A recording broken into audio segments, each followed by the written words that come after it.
یو خبره وه ناخبره ګناهګار دی نه، چا ګناهګار کړی او که څوک ناخبره ګناهګاره وی نو بیا خو ویل اینډ ګوډ، بیا خو خبره ختمه ده. او که قانون دی نو زه یو داسې مسلمان یم چې زما ایمان خپل دی، زما خپل او خدای. اوس هغه زما چونکې ما به نه غوښتل چې په دې پلیټ فارم دی دا خبرې وشي، خو آغاز کې دا خبرې کېږي نو زما په خیال یو خبره once and for all پکار دی چې وشي دا چې لکه مثال بچا خان بابا زما اوس هم یاد شي، یاد خو مې څه شي زما په څو عمر خو موږ دا لیدلي دي اورېدلي هم دي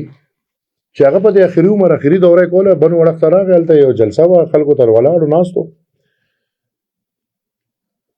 خلک ورته راغونډو، هغه ورته وایي چې زما دې ژوند ته وګورئ، عمر ته وګورئ، زما ټول عمر پسې تېر شو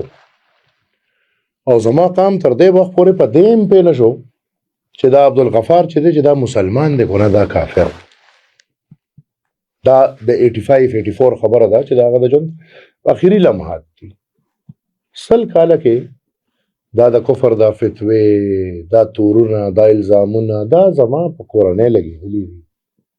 زما نن هم هغه یاد شي روز زه نن هم وایم زما سیاست الحمدلله موږ د انسانیت سیاست کوو، موږ سیاست د مذهب دپاره نه کوو، موږ الحمدلله هغه لعنتیان نه یو څوک چې د پیسو دپاره مذهب خرڅوي. موږ دا عقیده بلکې زه دا عقیده لرم چې مذهب د انسان او د خدای ترمنځ یو خپله کیسه ده. دا هر چا اورېدلي هم دی او که نه چې په روز محشر به د هر سړي خپل حساب کتاب دی، ورور به ورور نه پېژني، مور به زوی نه پېژني، پلار به زوی نه پېژني، څه به څوک به نه، هر سړی به ځان وي لګي. د هغې ورځ حساب کتاب اوس کوئ، ولې تاسو خدایان یې؟